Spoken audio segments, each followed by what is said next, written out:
अस्सलाम वालेकुम dear students. आज हम एग्जामिनेशन करने लगे लोअर लिम्ब एग्जामिनेशन। अक्सर और बेशतर आपके वाइवा में ऐसी क्वेरी आ जाती है, examiner ask you to examine the lower limbs.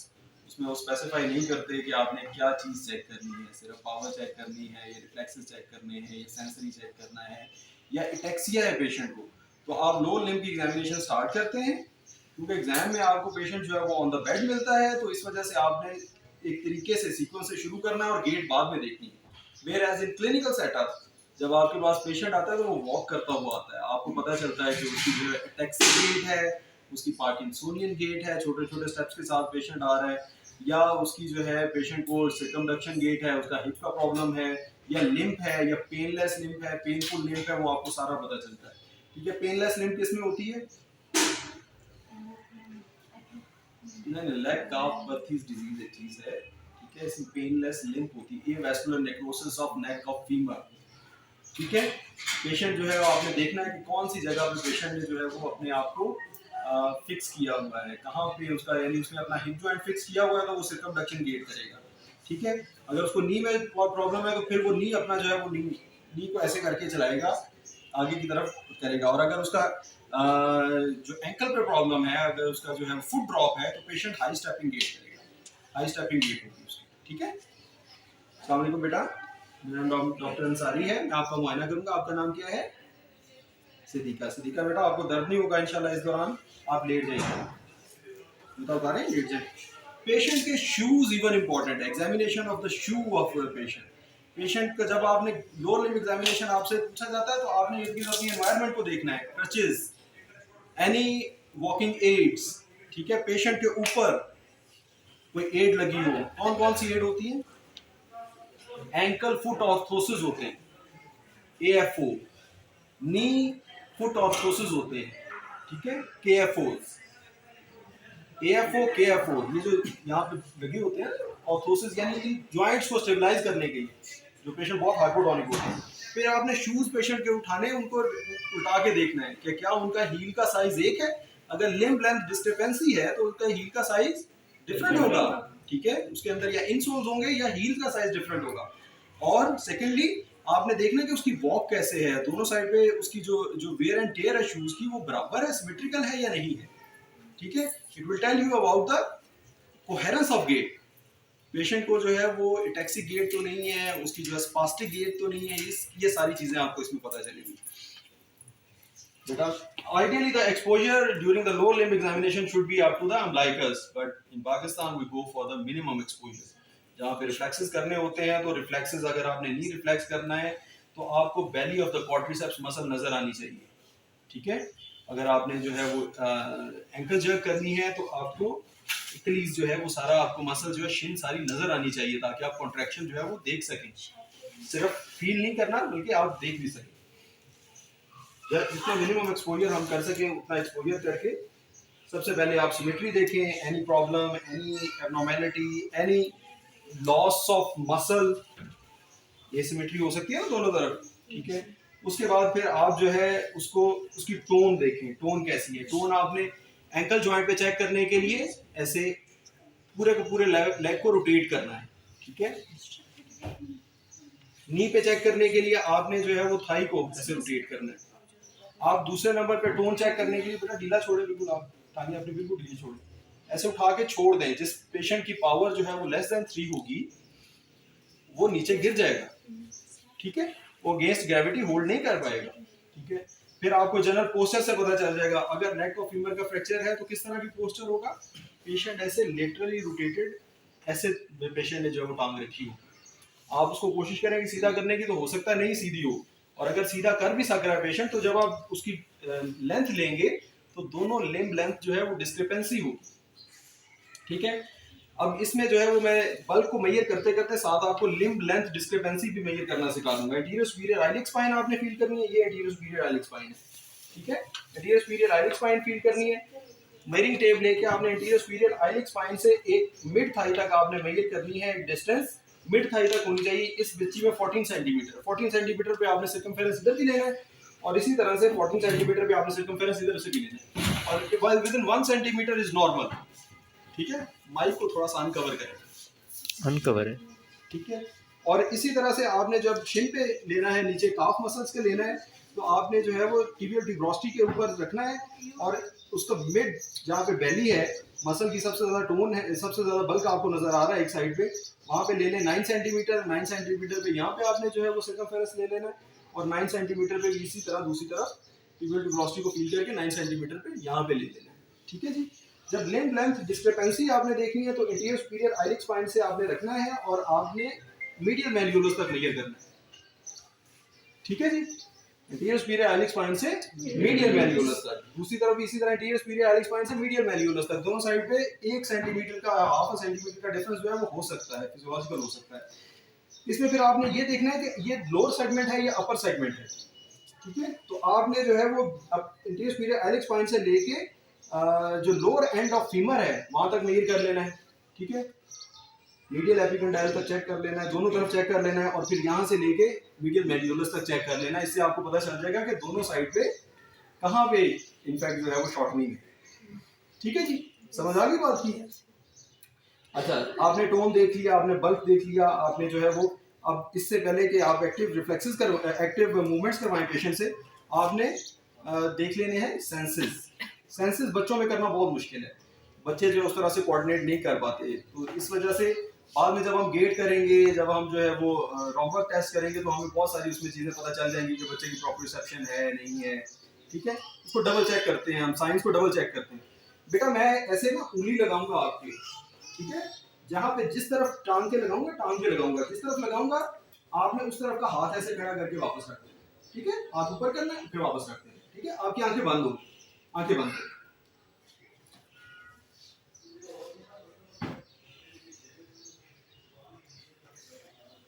जिस तरफ टच करूंगा ना मैं, जिस तरफ हाथ लगाऊंगा उस तरफ का आपने हाथ ऐसे ऊपर की तरफ करना। ठीक है, ये मैं लोअर लिम्ब एग्जामिनेशन बता रहा हूँ, इसमें हम सारे सेंसेस नहीं करेंगे, इसमें हम पेन और फ्लूट टच और 2 पॉइंट डिस्क्रिमिनेशन और प्रोप्रियोसेप्शन, जॉइंट वाइब्रेशन सेंस, वो सारी नहीं करेंगे। जॉइंट पोजीशन वाइब्रेशन सेंस वो सारी नहीं करेंगे, आप सिर्फ सिंपल टच, आप डर्माटोम जो है वो चेक करेंगे कि डर्माटोम्स दोनों तरफ जो है वो सिमेट्रिकली जो है वो सेंसरी लॉस तो नहीं है। किस में होता है सेंसरी लेवल, किस डिजीज में होता है? सेंसरी लेवल जब लफ्ज इस्तेमाल हो जाए ना, क्लासिकली आपके ज़हन में एक डिजीज का नाम आ जाना चाहिए। वो कौन सी है? Transverse myelitis. ठीक है, there will be a cut off sensory level.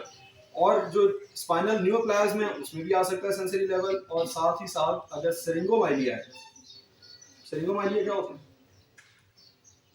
Normal cystic lesions होती हैं इन स्पाइनल कॉलम, स्पाइनल कॉर्ड।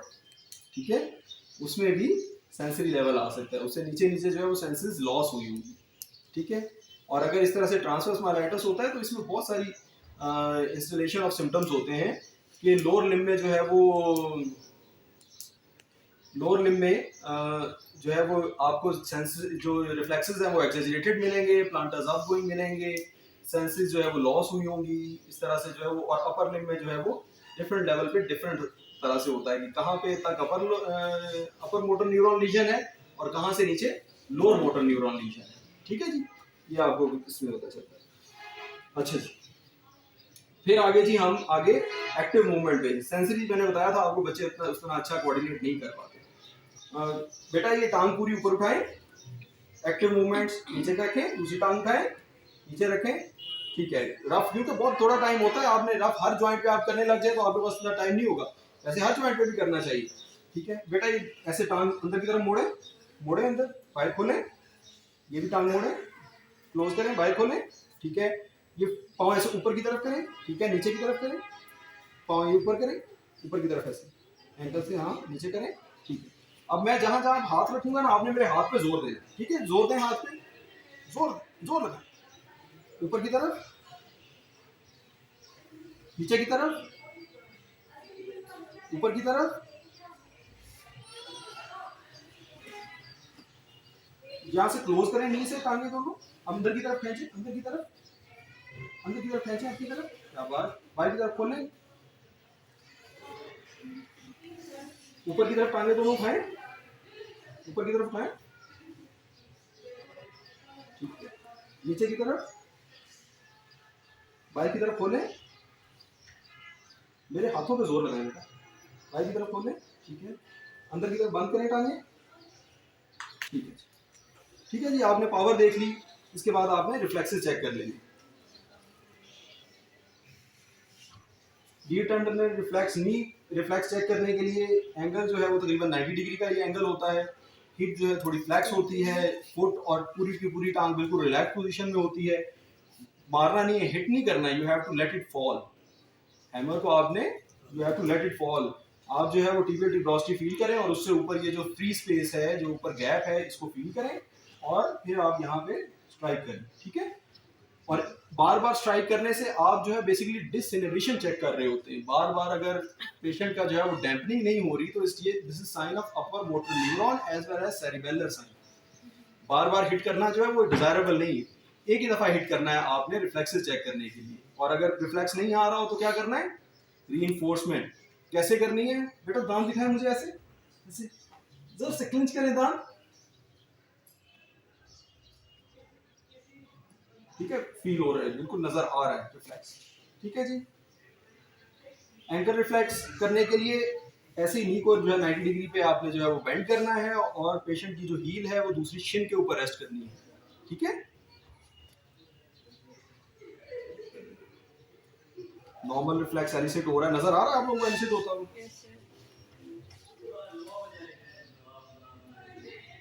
ठीक है, जब आप लोगों ने नहीं हाथ लगाया होता है पेशेंट को, वैसे पता चल रहा होता है एग्जाम में कि पहली दफा है। ये यहाँ से होल्ड, आपने टो से होल्ड करना है पेशेंट को। ठीक है, टो से होल्ड करके आपकी पूरी टांग आपके कंट्रोल में आ जाती है। ठीक है, यहाँ से शिन से नीचे, हील से नहीं होल्ड करना, इधर शिन से नहीं होल्ड करना, इधर नी से नहीं होल्ड करना, आपने टो से होल्ड करना है। ठीक है, टो से होल्ड करके थोड़ा सा एक्सटेंड करना है, क्योंकि जो एंकल जर्क है ये एक्सटेंड किए बगैर नहीं आती, इसमें थोड़ा सा स्ट्रेच देना पड़ता है।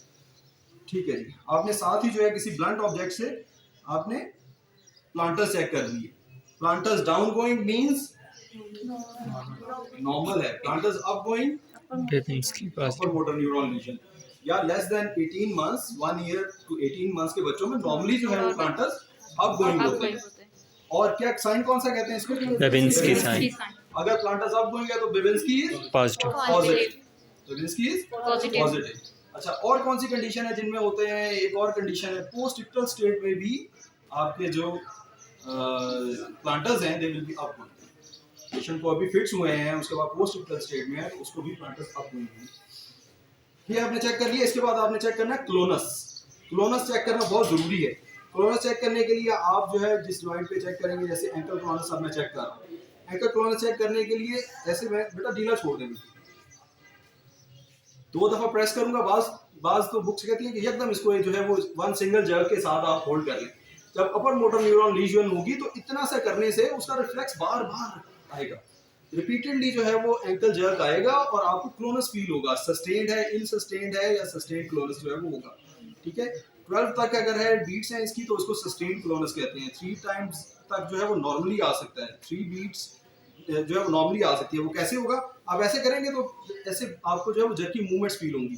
ठीक है, अगर 1 और 2 और 3 है तो ये this is normal, more than 3 है तो आप कहेंगे इनसस्टेन्ड है, अगर 12 तक है तो then you will say it is a sustained clonus. ठीक है, दोनों तरफ आप जो है वो क्लोनस चेक करेंगे।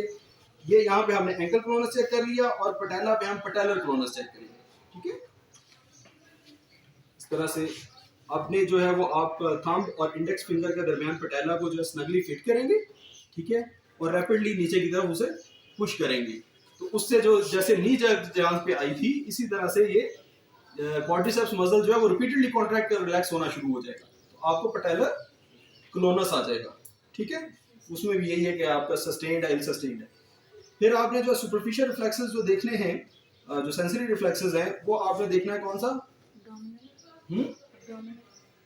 एब्डोमिनल। तो फिर वो एब्डोमिनल में आ जाता है ना, नर्वस सिस्टम में तो आता है, लेकिन लोअर लिम्ब के एग्जामिनेशन में ऐसा नहीं आता क्योंकि उसकी डर्माटोम जो है बहुत ऊपर है, T10, T11, T12। ठीक है, उसकी डर्माटोमल डिस्ट्रीब्यूशन जो है वो बहुत ऊपर है। ठीक है, तो आपने क्या कौन सा चेक करना है, रिफ्लेक्स, क्रीमास्टेरिक रिफ्लेक्स चेक करना है। ठीक है, इन मेल्स क्रीमास्टेरिक रिफ्लेक्स चेक करेंगे और एनल विंक भी आप जो है वो चेक कर सकते हैं अगर आप जो है वो सस्पेक्ट कर रहे हैं there is some sensory issue. ठीक है, इसमें डर्माटोमल डिस्ट्रीब्यूशन आपको सारी की सारी पता होना चाहिए। एनल विंग जो है पेरी एनल एरिया पे आप हल्का सा जो है वो विंग हल्का सा टच करेंगे तो एनस जो है उस डायरेक्शन में विंग करेगा। ठीक है, दिस इज कॉल्ड, जिनको सडन एनेस्थीसिया होता है उसमें जो है ये एनल विंक नहीं होती, और क्रेमास्टेरिक रिफ्लेक्स जब सेंसरी लॉस हुआ होगा तो क्रेमास्टेरिक रिफ्लेक्स जो है वो एब्सेंट होगा। ठीक है, ठीक है जी, ये यहाँ तक समझ आ गई बात। अब हम पेशेंट को जो है वॉक करवाएंगे, we will make the patient walk, tandem walk करवाएंगे हम, ताकि हमें पता चल जाए कि कोई और, आओ बेटा नीचे आ जाए,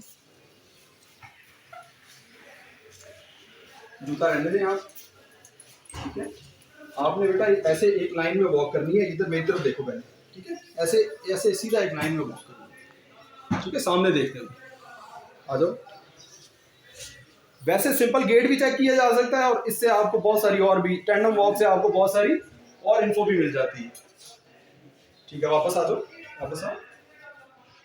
टैंडम वॉक से आपको उसकी पावर भी पता चल गई, उसका जो है वो कोऑर्डिनेशन भी पता चल गया। ठीक है बेटा, ऊपर बैठ। पावर का एक दफा मैं बताता जाऊं, पावर कैसे होती है, पावर के क्या ग्रेड्स होते हैं? 5 ग्रेड्स होते हैं। कैसे कैसे? 0 no power at all, grade 1 only flicker of movement, flicker नजर आएगा आपको। ठीक है, वो कैसे आएगा, इधर देखो, फ्लिकर होगा, फेसिकुलेशंस होंगी। अगर लोअर मोटर न्यूरॉन लीजन है तो फेसिकुलेशंस होंगी या नहीं होंगी? होंगी।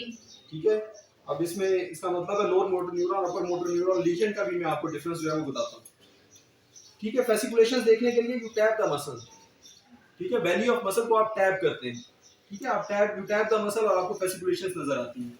फ्लिकर ऑफ मूवमेंट और फेसिकुलेशन डिफरेंट चीजें हैं। ठीक है, फ्लिकर ऑफ मूवमेंट ये होगा कि आप कहेंगे कि बेटा ये मूव करो, तो वो हल्का सा थंब का या फुट का उसका हल्की सी मूवमेंट आएगी, but it will not be a proper movement, यानी वो डिस्प्लेस नहीं कर सकेगा अपने लिंग को। ठीक है, ग्रेड 2 पावर क्या होगी, हॉरिजॉन्टली मूव कर सकता है but not against the gravity. Bed के ऊपर हॉरिजॉन्टली पेशेंट जो है मूव कर सकता है but not against the gravity. Grade 3 against the gravity ऊपर लिफ्ट कर लेगा but not against the force. ठीक है, grade 4 power against the force, लेकिन power is less than full adequate, जो पावर जो होनी चाहिए नॉर्मल पावर वो नहीं है, पावर जो है वो डिक्रीज है। ठीक है, और ग्रेड 5 जो है वो फुल अगेंस्ट रेजिस्टेंस जो है वो फुल जो है वो कर सकेगा पेशेंट मूव। अपर motor neuron, lower motor neuron के साइन क्या डिफरेंस, क्या क्या डिफरेंस होता है? लोअर मोटर न्यूरॉन लीजन में the limb will be flaccid, in upper motor neuron lesion the limb will be spastic. There will be fasciculation in lower motor neuron lesion, but there will be no fasciculation in upper motor neuron lesion. There will be hypotonia in lower motor neuron lesion, but in case of upper motor neuron, जब आप tone check करेंगे patient की, ये हम जो है वो उस पॉइंट ऑफ व्यू से नहीं कर रहे थे, अदरवाइज हमें जो है वो टोन भी पेशेंट की जो है वो उस तरह से चेक करनी चाहिए कि इसमें रिजिडिटी या स्पास्टिसिटी तो नहीं है। ठीक है, कॉग व्हील, लेड पाइप, ठीक है, क्लास नाइफ, रिजिडिटी तो नहीं है, ये सारी चीजें आपने देखनी है। जो अपर मोटर न्यूरॉन है उसमें रिजिडिटी या स्पास्टिसिटी होगी, वेयरएज जो लोअर मोटर न्यूरॉन और सेरिबेलर साइन होंगे, जब सेरिबेलर इटेक्सिया होगा तो हाइपोटोनिया होगा।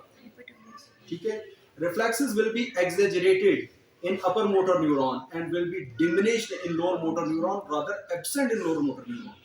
ठीक है, अपर मोटर न्यूरॉन में एक्सैजरेटेड होंगे। ठीक है, सेरिबेलर है तो आपको मैंने बताया पेंडुलर आपकी नी जर्क होगी। अपर मोटर न्यूरॉन है अदर देन सेरिबेलर, तो उसमें इंक्रीज होंगे रिफ्लेक्सेस, क्लोनस होगा। वेयरएज लोअर मोटर न्यूरॉन जो है उसमें या डिमिनिश होंगे, रादर बिल्कुल एब्सेंट होंगे। ठीक है जी, लोअर मोटर न्यूरॉन अगर सेंसरी इन्वॉल्व किया हुआ है तो आपके जो सेंसरी रिफ्लेक्सेस हैं ये सारे एब्सेंट होंगे। जब स्पाइनल कॉर्ड आपका उस लेवल पे जो है वो ट्रांसेक्ट हो गया है, उसका जो है कंप्रेशन आ गई है या ट्रांसवर्स माइलाइटिस आ गया है, तो आप में जो सेंसरी रिफ्लेक्सेस हैं वो भी सारे एब्सेंट होंगे, क्योंकि सेंसस जा नहीं रही, उसका एफरेंट लिम्ब जो है वो अफेक्ट हो गया। Understanding my point? तो जो बेबेंस्की होगा इन लोअर मोटर न्यूरॉन वो म्यूट होगा, will neither be going down neither be going up. अगर सेंसरी उसकी जो है वो अफेक्टेड है, अगर सेंसरी अफेक्टेड नहीं है तो फिर उसका जो है वो शायद नॉर्मल हो, अगर पावर थोड़ी सी पैरालिसिस है, पैरालिसिस नहीं है। समझ रहे मेरी बात? बेबेंस्की जो है अपर मोटर न्यूरॉन में तो पॉजिटिव होगा, हमेशा अप गोइंग होगा, लेकिन अगर लोअर मोटर न्यूरॉन में सिर्फ सेंसरी इन्वॉल्वमेंट है तो फिर भी म्यूट होगा, और अगर जो है वो सेंसरी स्पेयरिंग है और मोटर सिर्फ इन्वॉल्व है तो फिर जो है वो म्यूट ही होगा।